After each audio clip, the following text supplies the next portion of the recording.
안녕하세요. 레벨 2 이코노믹스 강의를 시작하도록 하겠습니다. 이 레벨 2 이코노믹스는 크게 여러분도 미리 보신 분들은 아시겠지만 세 가지 토픽으로 구성되어 있죠. 첫 번째가 인터내셔널 파이낸스, 두 번째가 이코노믹 그로스, 그 다음에 세 번째가 이코노믹 레귤레이션. 이렇게 해서 이 큰 토픽이 세 개인데요. 중요성을 강조하자면 첫 번째 토픽인 인터내셔널 파이낸스가 가장 중요하다고 볼 수가 있겠고, 전체 비중의 한 50%를 차지한다고 해도 과언이 아닙니다. 그리고 이 레벨 2는 그 시험의 특성상 아시는 분도 있겠지만은 그 레벨 1과 그 차이점이 이렇게 단편적인 문제가 나오는 게 아니고요. 이 토픽들을 이렇게 묶어서 큰 문제로 나온 스타일이 그 일반적이라고 보시면 되겠습니다. 그래서 예컨대 이코노믹 파이낸스하고 이코노믹 그로스를 이렇게 뭉뚱그려서 하나의 큰 주제로 이렇게 문제를 만드는 거죠. 아니면 이코노믹 그로스하고 그 다음에 레귤레이션을 이렇게 묶는 경우도 있고요. 그래서 최소한 한 두 가지 또는 더 크게 한 세 가지 토픽이 다 이렇게 뭉쳐서 나온다고 보시면 돼요. 그래서 큰 문제, 한 문제. 운이 좋으실 때는 오전 세션과 오후 세션 두 번 나오는 경우도 있고요. 이코노믹스가. 저는 차라리 두 번 나오면 좋을 것 같아요. 왜냐하면 여러분들이 이코노믹스를 시험을 잘 보실 것 같아요. 따라서 다른 과목에서 나오는 것보다는 차라리 이코노믹스에서 나와버리는 것이 오히려 여러분들이 더 어려운 문제를 안 풀 수 있는 상황이 되지 않을까 싶기도 하고요. 자, 그러면 스텝 바이 스텝으로 우리 책 거기 149페이지 시작이죠. 인터내셔널 파이낸스부터입니다. 이거는 레벨 1에서 잠깐 우리가 맛보고 올라왔지 않습니까? 그래서 거기 첫 번째 거기 환율 얘기를 나오고 있고요. 거기 149페이지에서는 거기 뭡니까? LOS 바로 밑에 그 프로페서 노트에 보시면 그 환율의 그 거래 환율, 즉 이 딜러가 실제 환율을 거래할 때 주는 환율이죠. 그거 줄 때 우리가 비드 오퍼 또는 그 비드 애스크로 주고 있더라는 거죠. 오퍼란 말 대신에 애스크라는 말 쓸 수 있다. 저는 개인적으로 애스크라는 말이 입에 발려 있어가지고 아마 강의할 때 내내 애스크라고 할 거예요.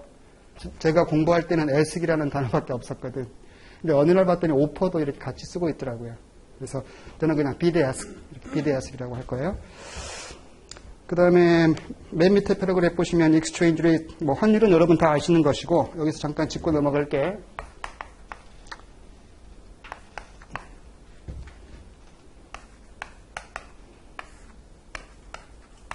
환율이 이렇게 주어지지 않습니까?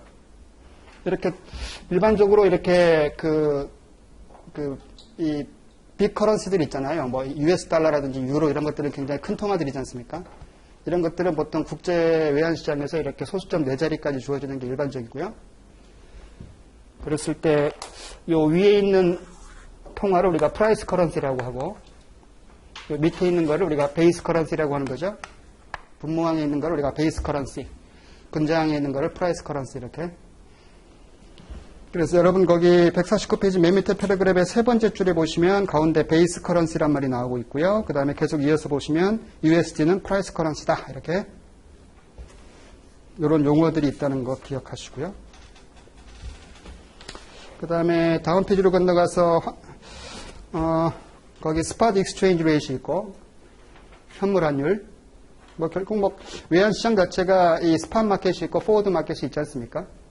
그래서 이 스팟 마켓의 환율을 우리가 스팟 익스체인지 레이트라고 하고 포워드 마켓에서의 환율을 우리가 포워드 익스체인지 레이트라고 하는 것뿐이죠. 여러분 다 아시는 것이고요. 그 다음에 두 번째 패러그래프 보시면 딜러들이 실제 환율을 외환을 거래할 때 아까도 말씀드렸지만 비드 오퍼 또는 비스 애스크로 주고 있더라는 거죠. 그리고 이 환율을 이해할 때 제가 레벨 1에서 잠깐 강조한 적이 있는데 항상 이 베이스 커런시 관점에서 먼저 이해하시라는 거죠. 항상 베이스 커런시 관점. 그러니까 환율이 더 강해졌다 또는 더 약해졌다 이런 걸 표현할 때 이 베이스 커런시 관점이라는 사실을 꼭 기억하시고요. 그랬을 때 거기 비드 애스크는요. 앞에 값이 비드 값이고 뒤에 값이 S 값이죠. 따라서 S 값이 항상 커요. 에스크 하이 항상 요거는 관리니까요. 우리가 받아들일 수밖에 없는 것이고요. 자, 그랬을 때 이 비드 값은 딜러가 그 베이스 커런시를 사겠다는 가격이죠. 그래서 이렇게 기준 환율이 있으면 외환시장에서 기준 환율이 1.4116으로 이렇게 주어지면 실제 딜러들은 이거를 비드와 에스크로 이렇게 주는데 비드 값이 지금 우리 예에서 보시면 1.4124죠. 에스 값은 좀 더 큰 값이 되겠죠, 당연히. 이렇게 요 값이 요 가운데 있는 거잖아요, 그죠? 이걸 기점으로 해서 이렇게 낮은 값, 높은 값 이렇게 주는 건데. 이거는 지금 딜러 입장에서는 요 베이스 커런시를 사겠다는 가격이고요. 바이 프라이스고. 요 S 값은 셀 프라이스죠, 이렇게. 딜러가 요 값으로 해서 이거를 팔겠다. 이렇게. 유로화를 팔겠다. 따라서 1.4128 US 달러를 갖고 오면 1유로 주겠다는 거죠. 1유로. 1 유닛. 항상 베이스 커런시는 1 유닛 관점이죠. 한 단위. 그 다음에 요거는 사겠다는 관점이고요. 따라서 딜러 입장에서는 이런 외환 거래를 통해서 낮은 가격으로 사고 베이스 커런시를 높은 가격으로 팔아먹는 거잖아요. 따라서 이 외환 거래에 따르는 프라핏이 생기는 것이고 이 커스터머 입장에서는 이게 트랜잭션 코스트가 되는 거예요. 거래 비용. 그렇죠? 따라서 사실은 이 비드와 에스크는요. 원래는 이게 딜러 관점이거든. 커스터머 관점은 아니야. 근데 우리나라 은행에 가보시면은 이 커스터머 관점에서 이렇게 표시해 주죠. 고객이 파실 때 이렇게. 고객이 사실 때. 그러니까 이게 지금 고객 입장에서는 파실 때야. 고객 입장에서는. 이게 고객이 사실 때고. 그래서 아마 우리나라 은행에도 이렇게 여러분들 은행 가셔서 이렇게 모니터를 잘 보셨는지 모르겠는데 고객이 파실 때를 먼저 이렇게 이쪽 행에다 갖다 놓고 그 다음에 사실 때 이렇게. 그러니까 이게 원래 비드와 에스크니까. 고객이 파실 때, 사실 때 이렇게. 따라서 커스터머 입장에서는 무조건 이 외환 거래에 따르는 손해가 발생할 수밖에 없는 거죠. 그만큼 딜러는 이득을 얻겠더라.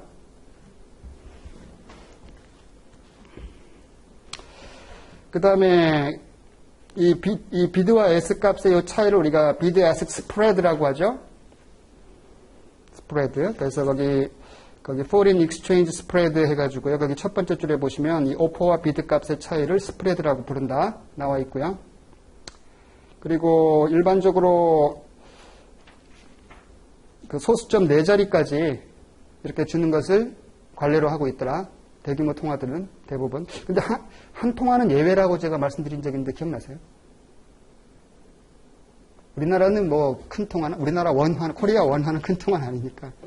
좀 큰 통화 중에서 소수점 4자리까지 안 주는 게 있어요. 예, 엔화. 엔화도 우리처럼 이게 100단위로 가버리잖아. 1달러당 100엔 이렇게. 그러다 보니까 소수점 4자리까지 표기를 안 해주고 2자리까지밖에 안 해줘요. 걔네들도. 4자리까지 해버리면 걔네들 쓸데없이 너무 이렇게 공간을 많이 차지해버리니까. 아마 우리 시험에서 엔화가 나올까? 옛날에 우리 CFA 시험이 일본에 있는 젊은 사람들도 많이 시험을 옛날에 쳤었잖아요. 지금 어떠는지 모르겠지만. 그러니까 CFA 측에서 약간 의도적으로 일본에서 많이 시험 보니까 엔화도 좀 이렇게 연기해주고 했었거든.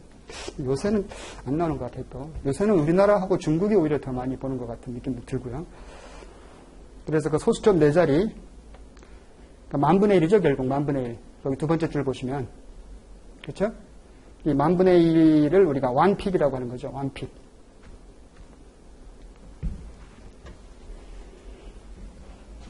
따라서 지금 이 비드와 S 값을 보시면 어떻습니까? 0.0004만큼 차이가 나죠? 4핍 차이가 나는 거 있더라. 스프레드가 4핍이다, 이렇게.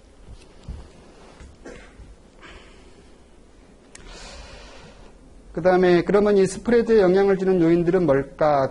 이걸 잘 구분하셔야 돼요. 거기 첫 번째가 뭐냐면 딜러 스프레드에 영향을 주는 거죠. 딜러. 이 딜러라는 것은 결국 이 로컬 마켓에 있는 리테일 마켓에 있는 사람들을 말해요. 우리나라로 치면 은행이죠, 이게. 딜러들은 은행이라고 보시면 되겠고요. 따라서 이 딜러들이 하는 것은 이게 소매 시장이에요. 리테일 마켓. 그 다음에 인터내셔널 마켓이 있는 거죠. 이걸 우리가 인터뱅크 마켓이라고 하는데 이거는 홀세일 마켓이라고 보면 되는 것이고요. 도매 시장이라고 보면 되는 것이고. 따라서 이 딜러 스프레드에 영향을 미치는 요인이에요. 이걸 구분하셔야 됩니다. 첫 번째 거기 3개는. 그래서 우리 첫 번째 보시면 그 인터뱅크 마켓의 스프레드가 그 딜러 스프레드 당연히 영향을 주겠다라는 거죠. 딜러는 따라갈 수밖에 없지 않습니까? 인터뱅크 마켓에서 스프레드가 큰 통화를 하면 당연히 딜러들도 이렇게 크게 가져갈 수밖에 없는 거죠. 일단 뭐 도매 시장에서가 크니까 소매 시장은 따라갈 수밖에 없다라는 그런 논리로 이해하시면 될 것 같고요. 그 다음에 두 번째는 거래 사이즈죠. 거래 규모가 큰 경우가 있고 작은 규모가 있잖아요. 그랬을 때 오히려 이 거래 사이즈가 크면 오히려 스프레드가 더 크다는 사실, 이게 약간 의외입니다.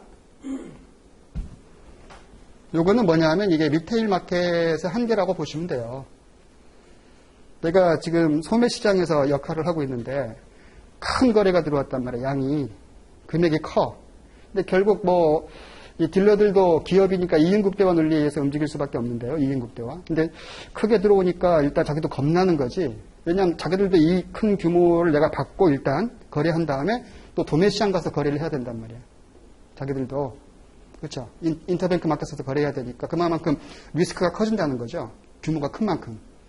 따라서 일단 자신들은 규모가 큰 거래일 때는 오히려 스프레드를 크게 가져가서 일단 이윤을 많이 확보한 다음에 약간 인터뱅크 마켓에서는 불확실성이 더 커지는 거니까 거기에서 약간 그거를 약간 만회하는 거죠.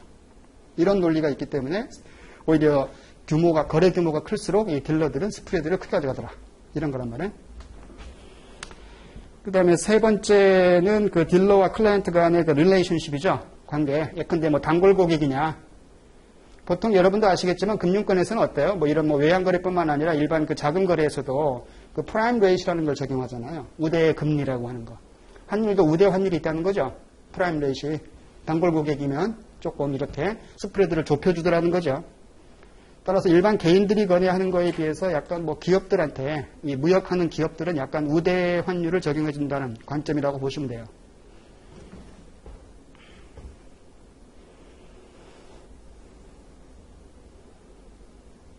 제 친구 녀석이 조그마한 중소기업을 하는데요. 그러니까 우리 보통 이렇게 은행에 가보면 이렇게 표시되어 있잖아요. 그럼 자기들은 요 사이의 값으로 거래한대요. 이렇게. 그러니까 그날 이렇게 고시하잖아요, 환율을. 그러면 이렇게 자기들은 요 사이의 걸로 거래해 준다고 하더라고요. 자기들은 그래도 좀 빈번히 거래를 하니까 그 회사와. 그러니까 아무래도 또 자기들은 계속 무역을 하니까 외국에서 뭐 유로화도 들어오고 달러화도 들어오고 뭐 이런단 말이에요. 그러면 그걸 뭐 이렇게 환전해야 뭐 직원들한테 월급도 주고 하니까 조금은 약간 우대해 주는 거지. 자주 거래한다고 해가지고 프라임 레이스로. 그래서 이 끈끈한 관계일수록 그 스프레드가 좁다. 이해해버리면 아무것도 아니죠.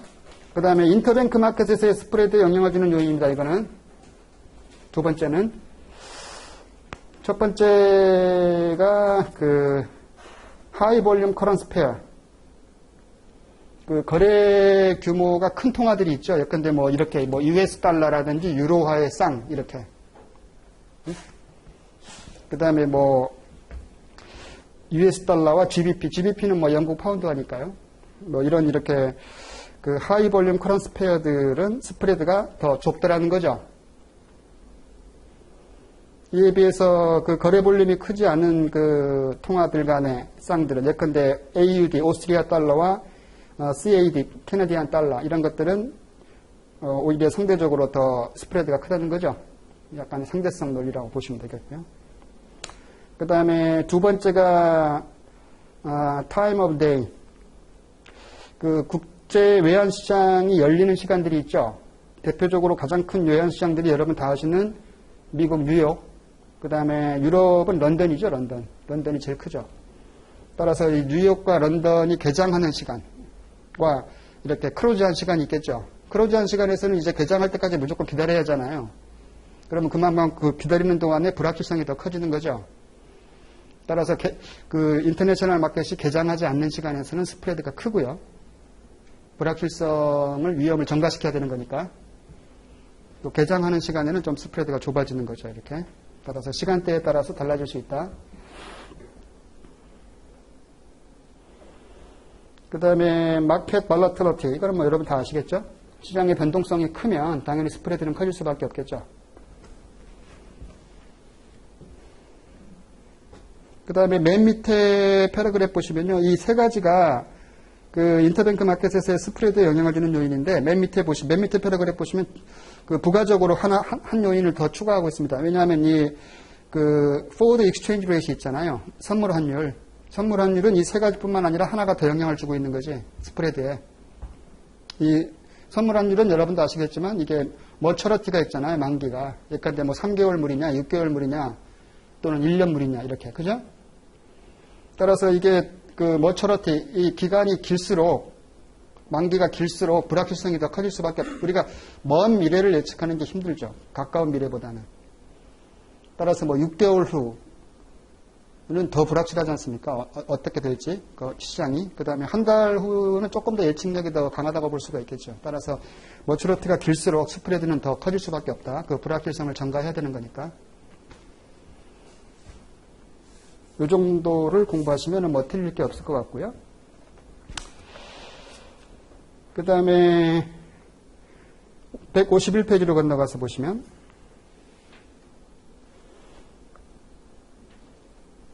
지금 첫 번째 패러그래프에서는 아까 우리가 설명했던 이 앞에 있는 비드 값은 딜러가 사겠다는 가격이다. 베이스 커런시를. 그 다음에 이 S 값은 딜러가 팔겠다는 가격이다. 이걸 설명하고 있고요. 첫 번째 패러그래프에서는 다 지금 반복적으로 하고 있고. 그리고 요거 하나 짚고 넘어가죠. 환율이 이렇게 지금 우리 책에 그대로 할까요? 오스트리아 달러라고 지금 이렇게 나와 있는데 여기에 보시면 이렇게 비드 값이 있고 S 값이 있잖아요. 이렇게 S 값이 항상 클 수밖에 없고요. 항상 베이스 커런스 관점에서 이해하시고 그러면 요거를 이렇게 바꾸면 프라이스 커런시와 베이스 커런시를 이렇게 바꿔줄 수도 있잖아요. 바꾸면 여기에 있는 요 S 값을 1 나누기 이렇게 하면 되고요. 이렇게 하면 되죠. 따라서 뭐 문제에서 막 이렇게 주어진 다음에 US 달러 관점에서 막 해석하라고 주문할 때가 있거든. 그럼 US 달러를 항상 이렇게 베이스로 내린 다음에 해석을 해줘야 돼요. 그러면 이렇게 값을 이렇게 바꿔줘서 여러분들이 이해하시면 되는 거지. 그렇죠? 따라서 뭐 이렇게 주어지든 문제될 게 없더라. 우리가 그냥 바꿔줘 버리면 되는 거니까.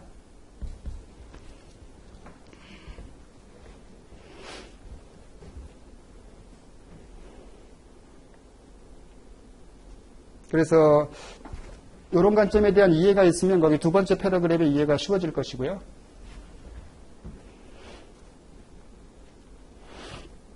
그 다음에 세 번째 패러그래프는 거기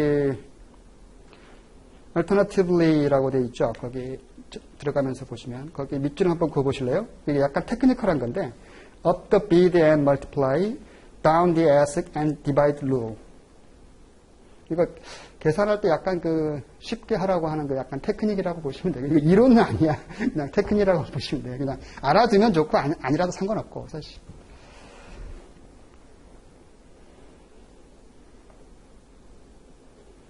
그러니까 뭐 up the bid니까 올라갈 때는 비드 값에다가 이렇게 멀티플라이 곱해주면 되고 내려가는 상황이면은 S 값을 디바이드 나눠주면 된다. 이런 의미거든요. 약간 테크닉인데요. 자, 한번 해볼게요. 거기 그 이그젠플을 보시면 금방 이해가 됩니다. 지금 GBP, 영국 파운드와 베이스로 해서 오스트리아 달러 값이 비드 값이 1.5060이고요. S 값이 1.5067이죠. 이때 그 1번 문제를 보시면 1 밀리언 GBP를 이제 바꾸려고 한다. 그 오스트리아 달러로. 근데 오스트리아 달러가 지금 위에 있잖아요. 그렇죠? 위로 가야 하잖아. 오스트리아 달러로 바꾸는 거니까. 그러면 up the bid multiply 관점이라는 거죠, 이거는. 그래서 그 비드 값에다가 이 1 밀리언 GBP를 곱해주면 되겠다는 거죠. 따라서 1.5060 곱하기 1 밀리언 GBP 이렇게 하면 되겠죠, 값이. 그리고 약간 이게요, 이런 관점도 있어요. 지금 환율이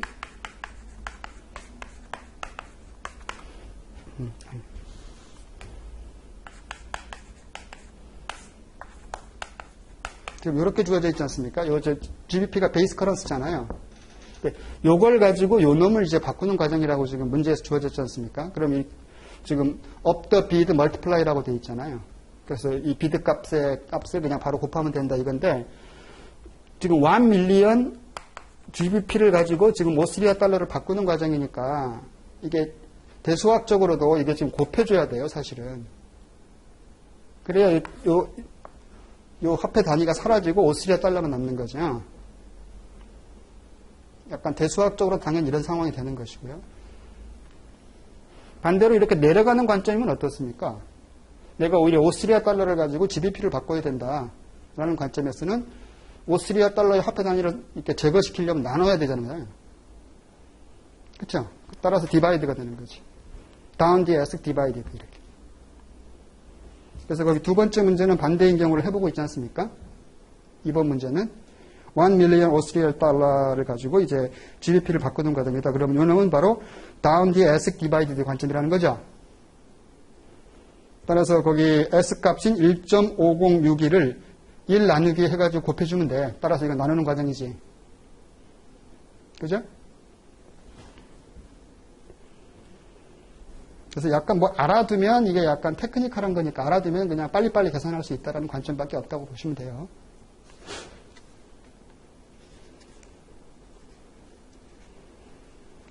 그러니까 오스트리아 달러가 프라이스 커런시니까 이걸 들고 가서 이제 GBP를 바꾸려니까 딜러가 팔겠다는 가격이 S값이지 않습니까? 따라서 S값에다가 적용을 시켜주되 1 나누기 S값을 해야만 오스트리아 달러의 화폐 단위가 사라지면서 GBP 단위만 남겠더라는 거죠. 이해하셨죠? 그 다음에 151페이지 하단부로 가시면 크로스 레이시 나옵니다.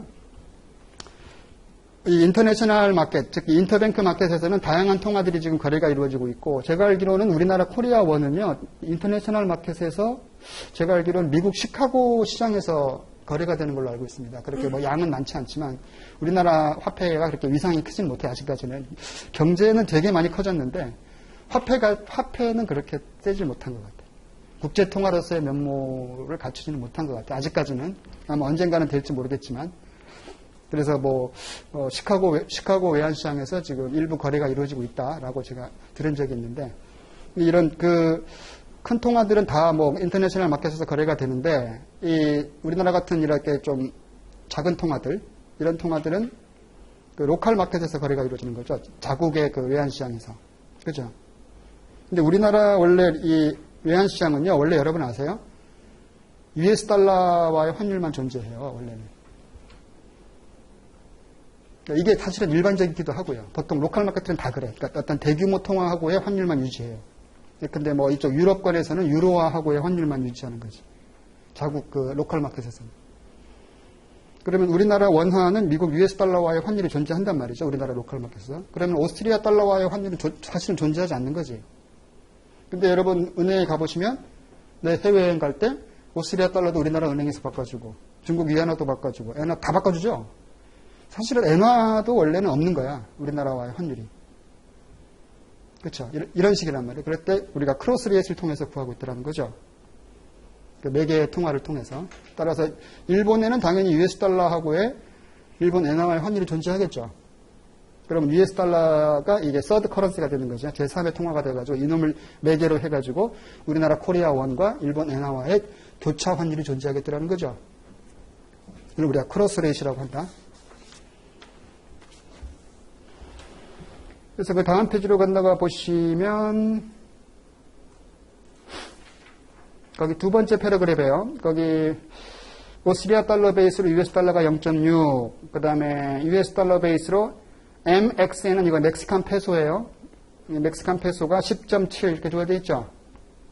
그러면 멕시칸 페소와 오스트리아 달러는 직접적인 환율이 없는 거지 않습니까? 따라서 US 달러를 매개로 해서 크로스 레이트를 통해서 구할 수가 있겠더라. 그러면 이때는 지금 US 달러의 매개 통화를 화폐 단위를 없애야 되는 거잖아요. 대수학적으로.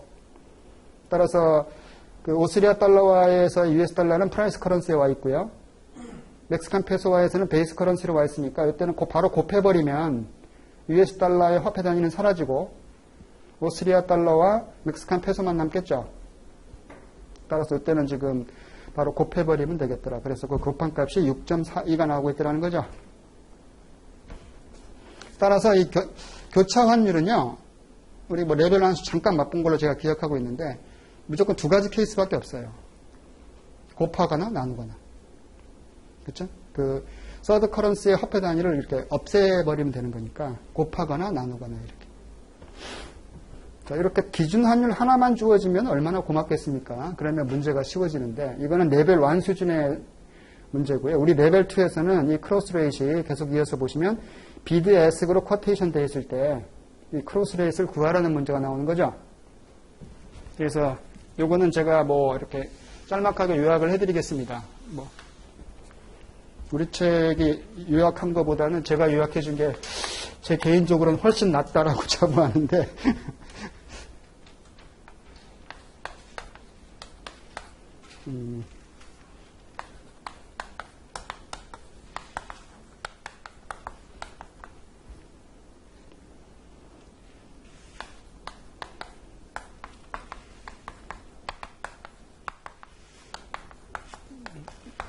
자, 이렇게요.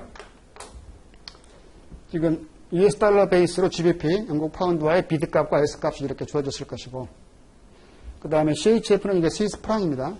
스위스 프랑을 이렇게 표시해요. 스위스 프랑 베이스로 해서 US 달러가 이렇게 비드와 S 값이 주어져 있다.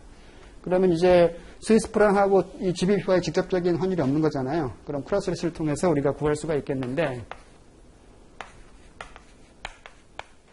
이렇게. 이때 그 4개의 통화가 지금 US 달러지 않습니까? 근데 이때는 지금 분모에 있고 이때는 분자에 있으니까 이때는 지금 곱하는 과정이잖아요. 이렇게. 곱해버리면 날아가는 거죠. US 달러는. 바로. 그래 곱할 때는 같은 놈끼리 곱해주면 돼요. 이렇게. 비드는 비드끼리, S가 S끼리. 그래서 비드값 곱하기 비드값 한 게 이게 새로운 비드값이 되는 것이고요. S값끼리 이렇게 곱한 놈. 이게 새로운 S값이 되는 거죠. 같은 놈끼리 곱해라. 곱하는 상황이면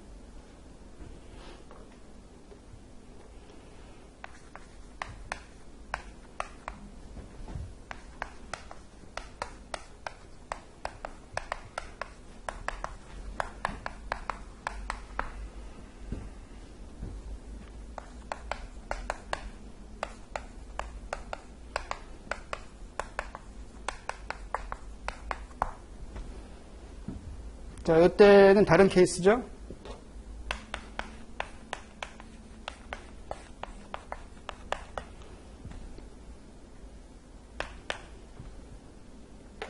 이때는 지금 US 달러를 우리가 제거시키기 위해서는 이렇게 나눠야 되는 상황이잖아요. 그렇죠? 나눌 때는요.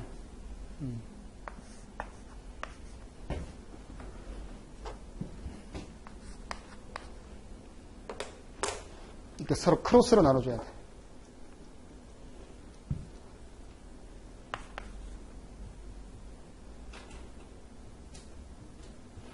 이 색깔을 좀 바꿔볼까요? 좀 컬러풀하게.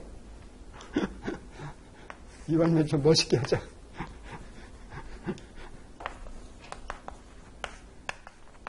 색깔 통일시키겠습니다. 이게 새로운 비드값이 되는 것이고.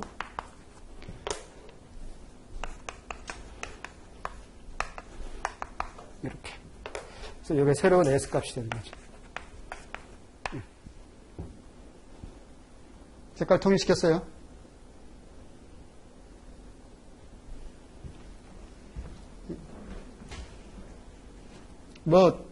왜 이래야 되는지에 대해서는 여러분들이 이렇게 추적을 해보시면 이게 아마 아실 거예요. 추적을 해보시면. 이놈을 먼저 이놈으로 바꿔서 다시 US 달러를 들고 가서 GBP를 바꾸는 이런 식으로 해보면 요 관계인 거를 금방 여러분들 추적할 수는 있는데 우리가 무슨 추적하는 과정이 시험에 나오는 건 아니지 않습니까? 따라서 그냥 크로스 레이트를 구하는 상황이다 그러면 제가 안내해드린 이 공식에다가 그냥 바로 그냥 대입해가지고 바로 풀어버리세요. 시간과의 싸움이니까. 그리고 약간 테크니컬한 부분들을 제가 설명해 드릴게요. 헷갈릴 수가 있는, 요거는 별로 헷갈리지 않는데, 같은 놈끼리 곱하는 거니까, 그죠? 여기 보시면, 원래 관례상 무조건 이 비드 값보다는 S 값이 커야 하잖아요. 그렇게, 이렇게 해가지고 일단 배열을 해야 돼. 어레인지를 해야 되는데, 그 수학적으로 한번 보세요. 원래 비드값이 S값보다 작잖아. 그죠? 이 작은 놈을 큰 값으로 나누고 있는 거거든, 이게. 그럼 작아지죠. 요 놈은 상대적으로 큰 값을 작은 값으로 나누고 있어요. 따라서 요 놈을 요 놈으로 나눈 값보다는 요 놈을 요 놈으로 나눈 값이 분명히 클 수밖에 없지. 그죠? 수학적으로도. 약간 그런 약간 테크니컬한 부분도 약간 이해해 두시면 헷갈림을 방지할 수 있습니다. 또 그것도 귀찮다? 생각하기 귀찮다? 그러면 무조건 크로스로 나눠서 작은 값 앞에 두고 큰 값 뒤에 두면 돼. 그것도 귀찮다 그러면. 무조건 나눠야 되는 상황이면 크로스로 나눠라. 이렇게. 크로스로 나눠서 작은 값 앞에 큰 값 뒤에 넣으면 되고. 그리고 문제 순서가 이렇게 주어졌는데, 여러분, 문제의 순서가 이렇게 주어졌는데, 값은 요 값으로 구하라 할 수 있지. 그러면 사실은 이놈을 위로 올려가지고 크로스로 이렇게 하면 되거든. 내가. 그렇게 해도 되고, 아니면 그냥 시간 없으니까 그냥 바로 크로스로 한 다음에 이렇게 한 다음에 다시 또 요 값을 1 나누기 S값 이렇게 앞에 두고, 이게 새로운 비드값 되고, 1 나누기 비드값 이렇게 돼요. 일단 구한 것 가지고 또 이용해도 되고. 이건 제가 높아지면서 말씀드리는 것이고. 무조건. 일단 여러분들이 편리한 대로 하세요. 그거는. 일단 구한 값을 그냥 이용하고 싶다 그러면 다시 또 1 나누기 해서 크로스로 배치해버리면 된다.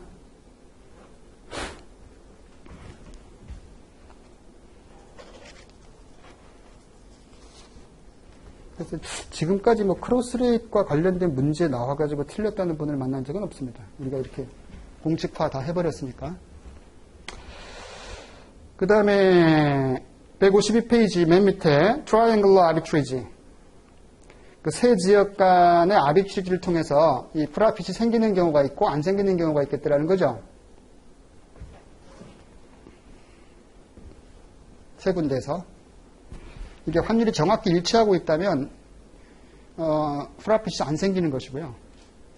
일치하지 않는 경우가 발생하면 아비트리지를 통해서 프라핏을 얻을 수도 있겠더라는 건데 이것도 약간의 공식이 필요해요. 여러분들 일단 제가 만든 공식을 기억을 하셨다가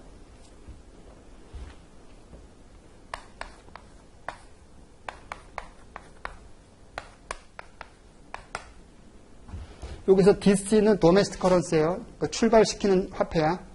그러니까 근데 뭐 US 달러 뭐 10만 불을 가지고 시작하라 이렇게 하거든. 그럼 그놈이 도메스틱 커런스가 되는 거지. 네? 그 다음에 foreign currency 1. 그러니까 세 개의 통화가 존재하는 거란 말이에요. 따라서 도메스틱 커런시, foreign currency 1, foreign currency 2 이렇게 제가 이렇게 할 거예요. 일단은 여기 있는 B는 이게 비드 값을 말하는 거예요.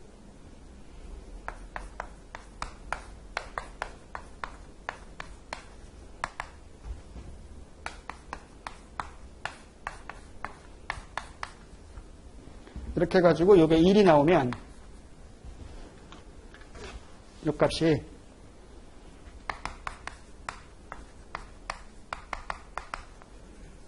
no arbitrage예요. 1이 나오고 있다면.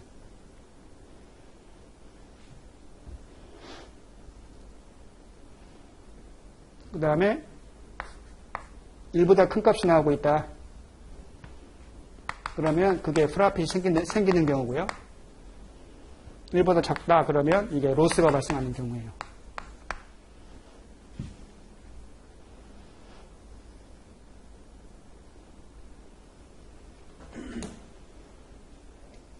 그러니까 이 두 놈은 그냥 묶으면 되는 것이고요. 자, 이거 이해 한번 해볼게요. 어렵지 않습니다. 이게 왜 비드값인지. 가끔 제가 이 공식을 얘기해 주면은 항상 매년 빠짐없이 꼭 그 게시판에 질문이 들어와요. 그래서 이번에 내가 올해 강의할 때는 질문의 원천 봉쇄를 위해서 확실히 강조하고 가리라. 증거를 남기려고 합니다. 이제 게시판에 질문이 안 들어오게끔. 그래서 궁금증을 갖고 계신 분들이 항상 계시더라고요. 자, 보세요. 왜 비드값이냐면 그러니까 도메스틱 커런시를 가지고 일단 포린 커런시 1을 바꾸려고 해요. 그럼 당연히 비드값으로 거래해야 되는 거죠. 나는 지금 커스터머 입장이야. 이제 딜러와 거래하는 거예요. 딜러가 지금 당연히 비드값으로 주는 거잖아요. S값은 딜러가 이 도메스틱 커런시를 팔겠다는 가격입니다. 지금 이 환율이 이렇게 돼 있으면 도메스틱 커런시를 딜러가 사겠다는 가격은 비드값이잖아요. 따라서 비드값이 되는 거지. 무슨 말인지 아시겠죠? 그러면 이해를 쉽게 하기 위해서 1유닛, 내가 도메스틱 커런시 1유닛이 한 단위를 가지고 포린 커런시를 이제 딜러한테 바꿨단 말이에요. 여기 어떤 값이 있겠죠? 값이 있겠죠? 소수점 4자리까지 해가지고. 그걸 이제 그만큼 바꿨고요. 이제 그걸 가지고, 그놈을 가지고 이제 포린 커런시 2를 바꾸려고 그래. 이것도 딜러가 당연히 비드값으로 바꿔주겠지. 그쵸? 그런 다음에 포린 커런시 2를 바꾸고, 다시 이놈을 가지고 도메스틱 커런시를 또 바꾸는 거죠. 그런데 1이 나왔다면 본전이지. 1유닛이잖아. 똑같이. 그런데 1보다 큰 값이 나왔어. 근데 뭐 1점 몇몇몇 나왔단 말이야. 그러면 그 소수점 이하가 프라핏이 되는 거지. 1유닛을 가지고 했는데 1점 몇몇이 나왔어. 근데 뭐 1.12가 나와서 그러면 1, 2만큼 내가 이득을 본 거지. 1유닛을 가지고 했는데 0.12만큼 이득을 본 거죠. 이해돼요? 소수점 이하 자리가 프라핏이 되는 거예요. 1보다 큰 값일 때. 반대로 1보다 작은 값이 나오면 0점 몇이 이렇게 나오면 0.9 몇 이렇게 나오는 거잖아요. 그러면 나는 1유닛을 가지고 있는데 1유닛이 안 돼버리는 거잖아. 따라서 그만큼 손실이 발생한 거지. 오케이? 그리고 이 프라핏이 생기는 경우와 로스가 생기는 경우는요. 상대적인 거야. 내가 이렇게 해가지고 했는데 로스가 나왔어. 1보다 작은 값이 나와버렸어. 그러면 처음에 포린 커런시 1을 먼저 바꾸지 않고 포린 커런시 2를 먼저 바꾸면 돼. 이 과정을 통해서 가봤더니 이렇게 1보다 작은 값이 나왔다. 그러면 도메스틱 커런시를 가지고 포린 커런시 1을 먼저 바꾸지 말고 요 놈 2를 먼저 해. 그런 다음에 2, 1, 도메스틱 이렇게 하면 1보다 큰 값이 나와요. 무슨 말인지 아시겠어요? 포린 커런시 1을 먼저 바꿨는데 그 과정으로 해서 값을 구해봤는데 1보다 작은 값이 나왔다. 그러면 포린 커런시 2를 먼저 바꾸면 1보다 큰 값이 나와요. 그리고 그거는 사전에 알 수가 없습니다. 어느 놈을 먼저 해야 1보다 큰 값이 나올지 사전에 알 수가 없어요. 복불복. 따라서 이렇게 빨리 계산해봤는데 이렇게 나왔다. 그럼 빨리 바꿔주면 돼요. 2 해가지고. 근데 한 번 더 계산해줘야 돼. 그럼 당연히 이렇게 나와요. 이거를 지금 게시판에 질문 나오는 게 뭐냐면요. S값으로 하면 안 됩니까? 이렇게 해요. 돼요. 굳이 여러분들이 원하시면. 어떻게 하면 돼요? 공식을 바꾸면? 내가 일단 무조건 요 놈을 가지고 시작하는 거잖아. 그죠?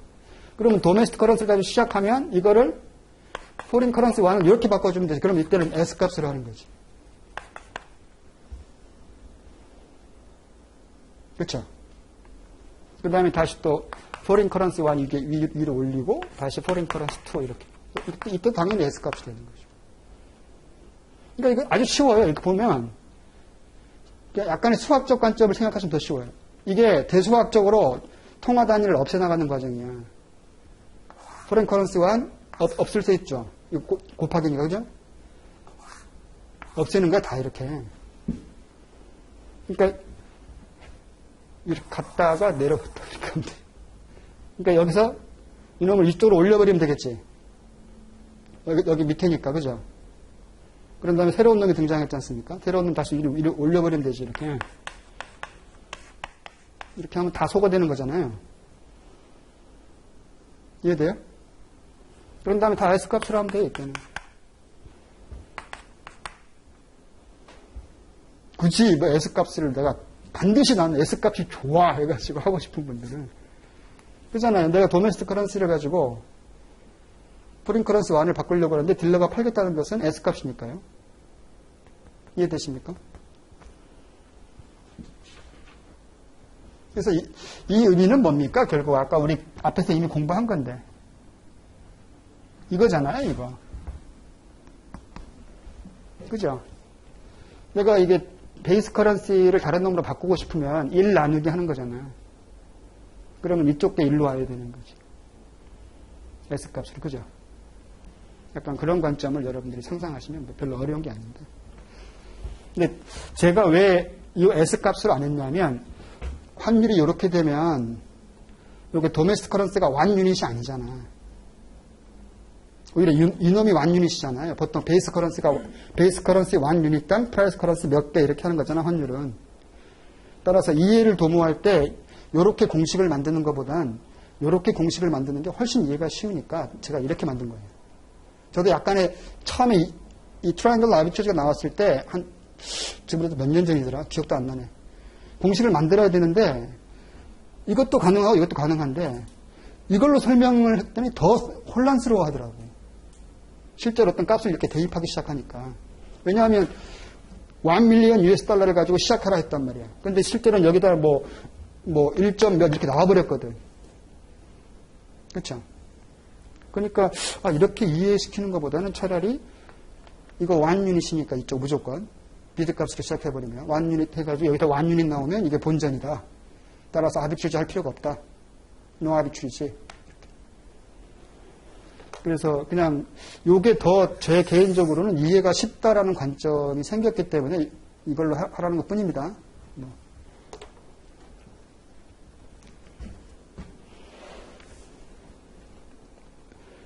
거기 153페이지로 가보시면은 거기 이그젠플을 통해서 한번 확인을 해보겠습니다.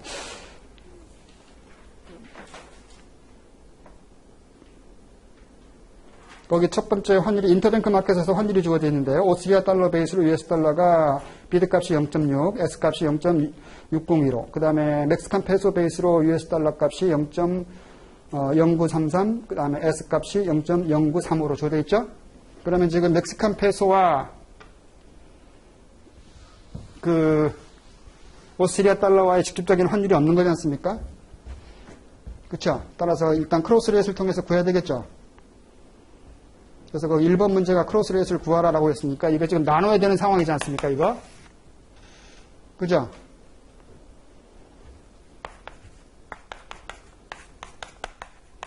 나눠서 요 값을 구하는 거죠. 바로 나눠버리면 되겠네요. 그러면 거기 0.6을 위에 있는 비드값을 아래에 있는 S값으로 나눠주면 돼. 아래 S값은 0.0935죠. 이게 새로운 비드값이고요. 그 다음에 위에 있는 S값을 0.602로 밑에 있는 비드값으로 나눠주면 되겠네요. 0.0933 이렇게 맞죠? 그래서 이게 지금 새로운 비드값이 되고 이게 새로운 S값이 되겠더라. 이게. 그래서 제가 한번 계산기 한번 눌러봤는데 6.4172 요놈은 6.4469 이렇게 나오고 있더라는 거죠.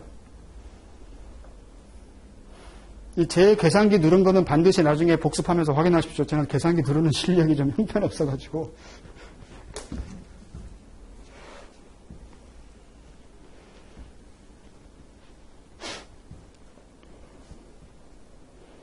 자, 일단 크로스 레이스는 이렇고요. 거기 두 번째 문제를 보세요. 만약 유어 딜러가, 당신의 딜러가 지금 요 값은 지금 인터뱅크 마켓에서 주어진 것을 통해서 크로스 레이스를 구한 거죠. 그죠? 실제 나의 딜러도, 내가 거래하는 딜러도 지금 요 오스트리아 달러 베이스로 멕시칸 페소 값을 요 값으로 주어진다면 세 통화 간의 트라이앵글러 아비트리지는 발생하지 않는 거죠. 그렇죠? 당연히. 왜냐하면 우리가 크로스를 통해서 구한 값이다 보니까. 그렇죠? 그런데 거기 2번 문제 보시면 만약 유어 딜러가 쿼테이션 했는데 오스트리아 달러 베이스로 멕시칸 페소가 6.3, 그 다음에 6.3025로 쿼테이션 했다. 그러면 일치하지 않고 있잖아요. 그러니까 이 딜러가 준 값은 요값이 6.3. 그 다음에 요값이 6.3025 이렇게 주어진 거죠. 일치하지 않고 있죠. 그러면 아비트리지가 발생하는 거죠. 발생하는데 일단 이 트라이앵글러 아비트리지와 연관돼 가지고 나올 수 있는 문제의 스타일이 딱 제가 봤을 땐 두 가지라고 봐요. 하나는 단순하게 제가 만들어준 공식에다가 기계적으로 대입해서 프라핏 구하는 거. 이런 스타일의 문제, 유형. 그 다음에 제가 두 번째는 뭐냐면 요렇게 요 크로스 레이스를 여러분들로 하여금 구하게 만들고요. 일단 이렇게. 그런 다음에 딜러가 이렇게 코테이션 해줬다, 고시해줬다. 그러면 어느 방향으로 아비트리지를 하면 프라핏이 생기느냐 이렇게 약간 서술형 스타일의 문제가 나올 수도 있어요. 그럼 보세요. 지금 이렇게 보시면 이걸 체크할 때 우리가 구한 값하고 딜러가 고시한 값 체크할 때 테크니컬하게 이렇게 보세요. 이렇게 요 값 여기 비드 값하고 여기는 S 값을 비교해 보세요. 그러면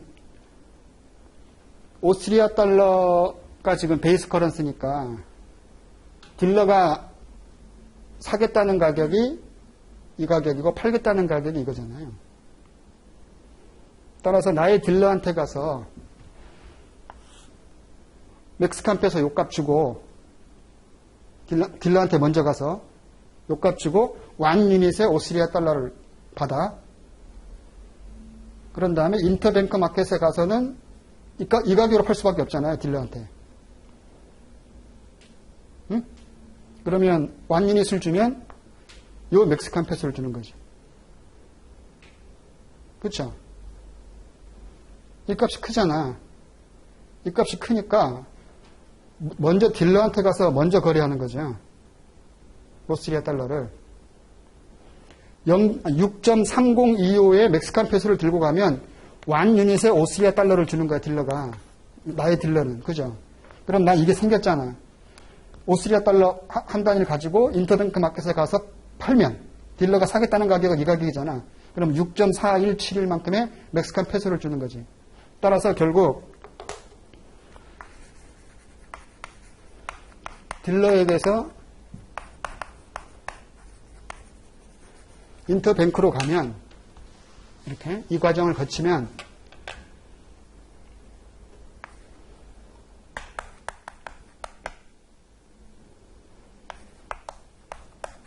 요 차이만큼을 내가 버는 거지. 멕시칸 페소로는.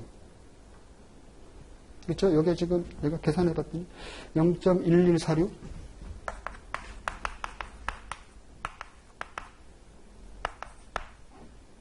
이렇게 얻겠다라는 거죠. 이득이. 요게 지금 이득이죠. 멕시칸 페소로는 내가 이 과정을 거치면 이만큼 이윤을 얻을 수가 있는 거죠. 그러니까 이런 스타일로 물어보는 문제가 있을 수 있어요. 그러니까 어떤 과정으로 가서 거래를 해야 이윤이 생기느냐 이렇게. 그러면 이쪽을 체크해 보면 되겠죠. 만약에 반대면 어떻게 돼? 나의 딜러가 코테이션한 요 값이 오히려 더 커. 이거보다. 그러면 인터뱅크 마켓을 먼저 가고 일로 오면 되겠죠. 응? 반대로 가면 되겠지.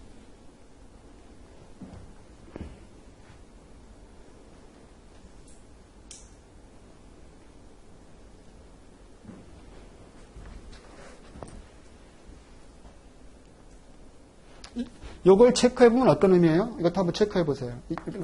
사실은 이쪽을 체크하는 건데, 이거는 내가 인터뱅크 마켓에 가서 오스트리아 달러를 사는 거잖아요. 이 가격 주고, 멕시칸 페소를 주고. 그럼 그 오스트리아 달러를 가지고 딜러한테 바꿔버리면 손해보는 거죠. 나는 지금 6.44인데 6.3밖에 안 주는 거잖아. 따라서 오히려 인터뱅크 마켓에서 가서 오스트리아 달러 바꾸고 딜러한테 오면은 그때는 손해보는 거예요. 그렇죠? 따라서 당연히 일로 이렇게 갔는데 이득 봤는데 이렇게 가면 손해봐야지. 그러겠죠. 따라서 일단 요거를 먼저 체크해 보시면 돼요. 이쪽 크로스 값들을 어떤 의미인지.